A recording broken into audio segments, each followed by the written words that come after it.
Hello दोस्तों, स्वागत है आपका आपके YouTube चैनल डीजे कॉमिक्स में। तो दोस्तों, आज से शुरू करते हैं डोगा की रक्त कथा सीरीज के साथ। इस सीरीज में कुल 5 कॉमिक्स हैं। फर्स्ट कचरा पेटी, सेकंड मेरी सोनू, थर्ड बलिदान तुम्हारा, फोर्थ हलकान हो और fifth and last one is जा वध कर। तो चले दोस्तों, शुरू करते हैं कचरा पेटी के साथ। संजय गुप्ता पेश करते हैं कचरा पेटी। वह दिन शैतान का दिन था। अजमेरा घराने की हवेली में एक मासूम की चीखें गूंज रही थी। विकराल, इसे खत्म कर दे। चाचा, बहुत दर्द हो रहा है, मुझे मत मारो, तुम सब कुछ ले लो, मुझे मत मारो। जब तक तू जिंदा है यह सब कुछ मेरा नहीं हो सकता। हा हा हा हा। मेरे पूजनीय भाई साहब की गर्दन भी विकराल ने इसी तरह तोड़ी थी भतीजे। किसी को जिंदा नहीं छोड़ूंगा। भेज दे इसे इसके पिताजी के पास। छनाक फेंका इसे कचरा पेटी में। कचरा पेटी। दर्द जब हद से गुजर जाता है तो जुनून बन जाता है। जिंदा नहीं छोड़ूंगा। जैकी इस तरह क्यों रो रहा है? लगता है कि फिर किसी पर जुर्म की इंतहा हुई है। उफ, कितनी मार पड़ी है इसे। किसी को जिंदा नहीं छोड़ूंगा। नहीं, एक और डोगा नहीं। डोगा एक जख्मी अतीत आज एक बार फिर उसकी बाहों में था। दहाड़ उठा था उसका जमीन। डोगा की बाहों में बेहोश हो चुका था उस मासूम का जिस्म। कुछ नहीं होगा तुझे। तू हार गया तो जुर्म जीत जाएगा। जब तक डोगा है जुर्म जीत नहीं सकता। यह क्या, इसने तो इस कांच के टुकड़े को कसकर भींच लिया है, छोड़ ही नहीं रहा। बेहोशी में भी उस मासूम का जुनून हार मानने को तैयार नहीं था। क्या हुआ डोगा? यह कौन घायल है तेरे गोद में? मेरा घायल अतीत है चाचा। सब समझ गया मेरे बच्चे। मैं तेरी हर धड़कन पहचानता हूँ, हर श्वास को जानता हूँ। अब तुझे तेरी माँ काली ही संभाल सकती है। आ रहा हूँ माँ, आज फिर तेरे बेटे को तेरी जरूरत है। अपनी माँ तक पहुँचने के लिए जिस तहखाने की सीढ़ियां उतर रहा था डोगा, वे सीधे उसे उसके अतीत तक ले जा रही थी। देख माँ, कितनी चोट लगी है इसे। इसके जिस्म का हर जख्म जैसे मेरी आत्मा पर पड़ा है। तू जानती है माँ, अगर मैंने तेरी ममता की माला में अपने वजूद को पिरो न रखा होता तो तेरे बेटे के जुनून ने नफरत से भरी इस दुनिया को कब का जला दिया होता। देख माँ, इसके हाथ में थमे इस कांच के टुकड़े को देख। यह मासूम कह रहा था उस जालिम को मार डालेगा। नहीं, अब कोई और डोगा नहीं बनेगा माँ। इसे बचा ले माँ, डरता हूँ कहीं यह भी हिंसा का रास्ता ना अपना ले। तुम तो डोगा हो, हत्यारों को मार डालते हो। मुझे हवेली ले चलो, मैं भी मार डालूंगा हत्यारों को। हाँ, ले चलूंगा तुझे हवेली, लेकिन पहले यह कांच का टुकड़ा मुझे दे दे। देख कितना खून बह रहा है तेरा। नहीं दूंगा। इसी कांच के टुकड़े से मार डालूंगा उसे। उसने बहुत मारा है मुझे। मुझे भी मारा था, बहुत मारा था तकदीर ने। मैंने भी उठा लिए थे हथियार। अगर मेरी यह माँ नहीं होती और मेरे 4 मसीहा नहीं होते तो इस दुनिया का नक्शा ही बदल गया होता। माँ, मैं तेरे स्पर्श को आज भी महसूस कर सकता हूँ। हाँ, तू भी चाहती है कि मैं अपनी रक्त कथा इसे सुनाऊं, तेरी ममता का अमृत इस पर बरसाऊं। तो ठीक है, आज डोगा जाएगा अपने जहरीले अतीत में। डोगा का दर्द बांध तोड़ के बहना चाहता था। अहिंसा बुरी बात हरगिज नहीं है, क्योंकि हिंसा की मुझको जरूरत पड़ी है। नहीं बात कोई छुपाएगा डोगा, कहानी यह तुझको सुनाएगा डोगा। तकदीर से मेरी तकरार मेरे जन्म के साथ ही शुरू हो गई थी। जिसने मुझे जन्म दिया उस माँ ने मुझे अपनी गोद की जगह दे दी कचरा पेटी। मुझे माफ करना बेटा, मैं मजबूर हूँ। किसी ने मुखबरी की है। रुक जा हलकान, नहीं तो मारा जाएगा। हलकान सिंह, यही नाम था उस खूंखार डाकू का। आजा मेमने, शेर तेरा इंतजार कर रहा है। कुत्ते फाड़े तेरा मांस। हलकान निहत्ता है, यही सोच रहा था ना कमीने। देख ले, हलकान खुद हथियार है। कचरे पर फेंकने के बाद उस माँ ने मुझे पलट कर देखा कि नहीं, यह मैं नहीं बता सकता, लेकिन मेरी बदनसीबी ने मुझे पलट कर बार बार देखा था। उस नर पिशाच की नजर मुझ पर पड़ गई। अब यह बचाएगा मुझे पुलिस से। उस दिन पुलिस से मुठभेड़ में हलकान के कई साथी मारे गए, वह मुझे ढाल बनाकर बच निकला। पुलिस से तो बच गया, अब इस पिल्ले का क्या करूं? मैं आज तक खुद को कोसता हूं कि मैं एक शैतान की जिंदगी बना। पाए लागू सरदार, तुम सही सलामत लौट आए। पुलिस से कैसे बचे? और यह बच्चा कौन है तुम्हारी गोद में? होगा कोई हराम की औलाद, इसने ही आज हलकान की जान बचाई है। उसके कहे शब्द पिघले शीशे की तरह मेरे कानों में घुसे। डोगा की आत्मा पर सबसे बड़ा बोझ है वे शब्द। इस पिल्ले का क्या करूं रे लोहा? सरदार, यह पिल्ला बहुत शुभ है। आज ही इसने तुम्हारी जान बचाई और आज ही तुम्हारी वफादार काली ने 4 पिल्लों को जन्म दिया है। दोनों ही इनाम के हकदार हैं। तूने ठीक कहा लोहा, दोनों ही इनाम के हकदार हैं। इस नर्म मांस को डाल दे काली के सामने, इसे जीवन से मुक्ति मिलेगी और काली की भूख मिटेगी। उसी ने तैयार की है हलकान के लिए खूंखार कुत्तों की फौज। गुर्रा क्यों रही है? सरदार ने तुझसे खुश होकर तेरे लिए मिठाई भेजी है, ले मुंह मीठा कर। वे खूंखार कुत्ते मेरी माँ काली की बड़ी संतानें थी, मुझे भोजन समझ के खाने चले थे। वे जैकी, जिम्मी, मोती और डेविल थे। हलकान के एक इशारे पर चाहे इंसान हो या जानवर उसकी हड्डियां तक चबा डालते थे, पर माँ की एक गुर्राहट से जहां के तहां जड़ होकर रह गए थे।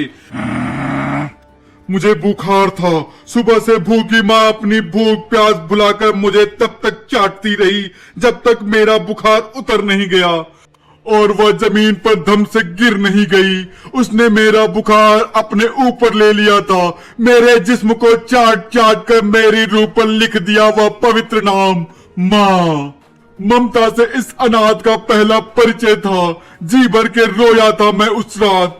लंबे समय से हलकान के बंधक थे सूर्यवंशी ठाकुर बाबा। उन्होंने इससे पहले ऐसा नजारा नहीं देखा था। काली, तेरी ममता को मैं प्रणाम करता हूँ। ईश्वर से मेरा विश्वास उठ चुका था, आज फिर से मेरा विश्वास जाग रहा है। ममता की नर्म छांव ने मुझे नींद आ गई। पहली बार चैन से सोया था मेरा बचपन। मुझे भूख लगी, मैं रोने लगा। माँ को समझ नहीं आ रहा था कि वह क्या करे। वह कभी मुझे देखती, कभी ठाकुर बाबा को। काली, वह भूखा है। अगर यह यूं ही रोता रहा तो वह शैतान जाग जाएगा और इसे मार डालेगा। मेरी जान बचाने के लिए माँ को ठाकुर बाबा से मदद की उम्मीद थी। मैं समझ गया काली, जैसे भी होगा मैं तेरी मदद करूंगा, चाहे मेरी जान ही क्यों न चली जाए। उन नर पिशाचों के बीच काली जैसी माँ और ठाकुर बाबा जैसे देवता भी थे। मेरा रोना बंद हो गया। तब जाकर माँ और ठाकुर बाबा को चैन आया। पिछली बार मुखबिरी हुई थी, इस बार डाके की जगह का पता शहर पहुंचकर ही बताऊंगा। पिछली बार डाके की सूचना फिरौती की रकम देने आए रिश्तेदार द्वारा पहुंचाने में कामयाब हुआ था। लगता है इस बार शैतान ने गुप्त रूप से किसी बड़े डाक की योजना बनाई है। कैसे रोकूं इसके जुल्मों को? ठाकुर बाबा पिछले कई सालों से हलकान के बंधक थे। वह शैतान जब चाहता उनके परिवार वालों से उनकी जान बख्शने के लिए मोटी फिरौती वसूल कर लेता था। 10 दिन बाद हलकान अड्डे पर लौटा। आज कुछ रंगारंग प्रोग्राम हो जाए। तभी मेरे रोने की आवाज उस नराधम के कानों में पड़ी। कुछ सुना तूने लोहा सिंह? हाँ सरदार, यह आवाज तो काली के घोंसले से आ रही है। इससे पहले कि हलकान पिंजरे की ओर जाता, माँ दौड़कर आई और हलकान के पांव में लौटने लगी। अरे क्यों लोट लगा रही है? आज बहुत माल खाने को मिलेगा, जरा पिंजरे के पास तो जाने दे। हाँ हाँ, बहुत खुश हूँ तुझसे। तूने हलकान को शेरों की फौज तैयार करके दी है। देख तो लेने दे इन शेरों में यह मिमिया कौन रहा है। मुझे उस शैतान के साये से भी बचाना चाहती थी मेरी माँ, लेकिन उनके लाख रोकने पर भी शैतान की नजर पड़ ही गई मुझ पर। बड़ी सख्त जान है या आदमी का पिल्ला। नहीं नहीं, कुत्ते का बच्चा। तू इसे बचाना चाहती है, इस कुत्ते के बच्चे को। कुत्ते का बच्चा उस दिन मेरा नामकरण संस्कार था। ना लोरी सुनी थी, ना झूला मिला था। मैं पतझड़ का गुल था, खिजा में खिला था। खाने में सुबह शाम गाली मिली थी। मुझे नाम कुत्ता वहीं से मिला था। देख काली, इस कुत्ते के बच्चे की जान बख्शने का मेरा कोई इरादा नहीं है। सब भाले ऊपर करके खड़े हो जाओ रे। अब होगा असली रंगारंग प्रोग्राम। मैं कुत्ते के बच्चे को इधर से लोहा की तरफ फेंकूंगा, फिर लोहा उधर से मेरी तरफ फेंकेगा। देखते हैं कब तक इसकी किस्मत इसकी साथ देती है। ले लोहा पकड़। पकड़ लिया सरदार। यह तो बच गया हरामी। लो सरदार पकड़ो। लोहा उछाल चुका था मुझे। मेरे और मेरी मौत के बीच कुछ ही पलों का फासला था, लेकिन मेरी माँ ने मेरी जान बचाने के लिए बालों की नोक पर भी दौड़ लगा दी। तेरे मांस को कुत्ता फाड़े तू नहीं मानेगी। देखता हूं तू कब तक इसकी जान बचाती है। चल रे लोहा, कुछ दिन और खेल लेने दे काली को इस कुत्ते के बच्चे से। उस दिन माँ और ठाकुर बाबा बहुत खुश थे। कुछ दिनों की जिंदगी और मिल गई थी मुझे। धन्यवाद प्रभु, अब चाहे तू मेरी जान ले ले, मुझे तुझसे कोई शिकायत नहीं। दरिंदगी क्या है या मुझे हलकान ने बताया, तो इंसानियत मेरी माँ ने सिखाई। ठाकुर बाबा ने परोपकार सिखाया, तो वफादारी मुझे मेरे भाइयों ने दी। मोती, ओह आता हूँ। खुद बताएंगे या मोती से पता करूं? मोती क्या बताएगा, मैं शाम की सैर पर गया था, पैर फिसल गया। ओह बॉक्सर गैंग, आपको कुछ कहना है चाचा? नहीं। हमेशा की तरह सुबह होने से पहले ही लौट आया था डोगा। मुहर, इनसे कह दे सुबह का अखबार पढ़ लेंगे। पढ़ लूंगा, रोज ही पढ़ता हूँ। सुबह का अखबार उनकी उम्मीद के मुताबिक था। मैं जानता था, लेकिन इतनी जल्दी गैंग का सफाया हो जाएगा यह सोचा नहीं था। मैं तो इन्हें समझाने गया था और वे बदनसीब मुझसे उलझ गए। मुझे बॉक्सिंग आती नहीं, धनिया होता तो डोगा को आना ही नहीं पड़ता। इस उम्र में डोगा बनेंगे? सलामती चाहते हो तो मुझे छेड़ना मत। डोगा लड़ रहा है अपनी अतीत से, और जब जब डोगा अपने अतीत में जाता है तो और बेरहम हो जाता है। बॉक्सर गैंग का सनी खराब था जो ऐसे समय पर डोगा को छेड़ बैठा था। तुम कहां चले गए थे डोगा? मेरी नींद में भी पीट रहा था वह मुझे। कुछ चूहे बिल से बाहर निकल आए थे, अब सब ठीक है। ठाकुर बाबा का क्या हुआ डोगा? माँ और ठाकुर बाबा मुझे जिंदा रखने के लिए अपने वजूद को भूल गए। मौसम, तारीख, दिन रात और समय, उनकी तो फितरत ही बदलना है, बदलते रहे। अगर कुछ नहीं बदला था तो वे मेरे हालात। हलकान मुझे कुत्ता ही समझता था और मैं खुद को कुत्ता मान भी चुका था। चल बे इंसानी कुत्ते, अपने भाइयों को आदेश दे के वे इन आदमियों को नोच खसोट डालें। तू मेरी भाषा समझता है और यह तेरी। डेविल भैया, इसे मार डालो। मेरे भाई हलकान के बाद मेरा ही आदेश मानते थे। कुछ ही पलों में उस बंधक का नामो निशान मिट चुका था। साक्षात मौत का अवतार थी काली की संतानें। ले कुत्ते के बच्चे, खा, अच्छा काम कर रहा है तू। उस शैतान की हर इच्छा पूरी करने पर मुझे और मेरे भाइयों को इनाम मिलता था। यही नियति बन गई थी हमारी। ठाकुर बाबा को जो कुछ आता था उन्होंने मुझे सिखा दिया। इंसानी भाषा उन्हीं से सीखी थी मैंने। यह सब याद कर ले बेटा। पर वे मेरी बढ़ती हिंसा पर रोक नहीं लगा पाए। मैंने इसे पढ़ना लिखना सिखा दिया, लेकिन अच्छाई और बुराई में फर्क करना नहीं सिखा सका।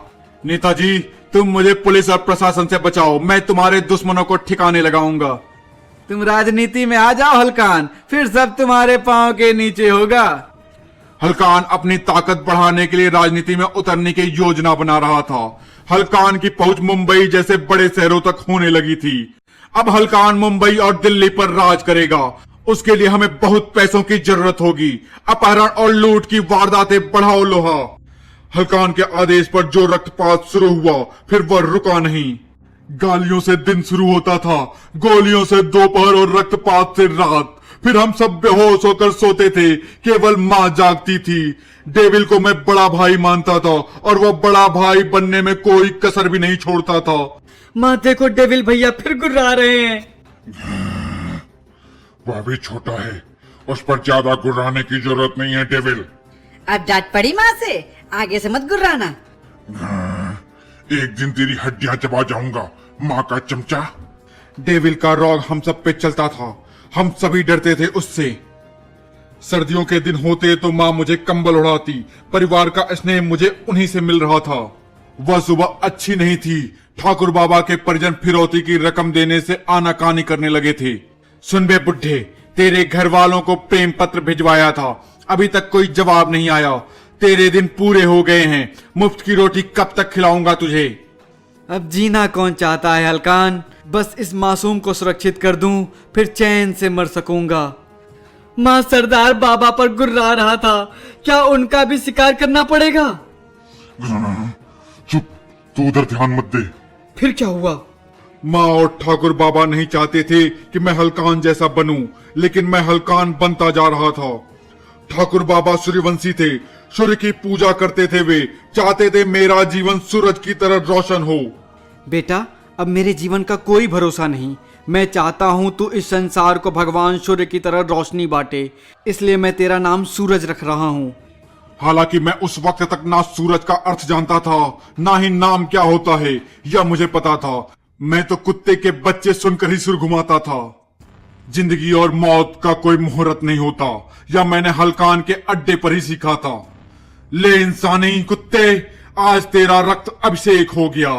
नहीं कुत्ते नहीं, मत पोछ इसे, यही खून तेरी पहचान बनेगा। लोग खौफ खाएंगे तुझसे, तू बनेगा हलकान का यमदूत। उस दिन के बाद लूट के लिए हलकान की यह शैतानी परेड रोज रात को होने लगी। मैं दहशत का पर्याय बन चुका था। आ गया यमदूत अपने कुत्तों के साथ, अब पीछे पीछे यमराज भी आता होगा। हर दिन हलकान के जुल्म और दहशत बढ़ती जा रही थी। ठाकुर बाबा मुझे सूरज की तरह चमकना सिखा रहे थे और हलकान मुझे रक्त के अंधकार में डुबो देना चाहता था। कितना फर्क होता है दो इंसानों में। मैं उस दोराहे पर खड़ा था जिसके एक ओर स्वर्ग था तो दूसरी ओर नरक। मेरी जगह तुम होते तो क्या करते? खूनी और सुनी आंखों से निहारता रहा वह मासूम डोगा को। 5 साल की उम्र में मुझे यमदूत कहते थे लोग। मेरी परछाई से भी बचकर निकलते थे। फर्श पे बहता खून मेरे लिए लाल स्याही से अधिक नहीं था। हलकान रोज ही किसी न किसी की जान लेता था, लेकिन उन बेगुनाहों का रोना और उस पर हलकान के बहसिया अट्टहास आज भी सुनाई देते हैं मुझे। मैं बेकाबू होने लगता हूँ। उस समय डेविल भैया की तरफ भींचने लगते हैं मेरे जबड़े। किसी मजलूम पर जुल्म बर्दाश्त नहीं होता मुझसे। बारूद की गंध आने लगती है मुझे। जालिमों का बहता खून देखने की इच्छा होने लगती है मेरी। फिर याद आता है माँ का कोमल स्पर्श, ठाकुर बाबा का निस्वार्थ प्रेम और मेरे भाइयों की वफादारी। ब्रेक सा लग जाता है मेरे जुनून को। सोचने समझने की शक्ति वापस आ जाती है। फिर उतना ही रक्त बहता है जितना इंसाफ के लिए जरूरी होता है। तो धन्यवाद दोस्तों, मिलते हैं रक्त कथा सीरीज के आगामी अंक मेरी सोनू में। धन्यवाद।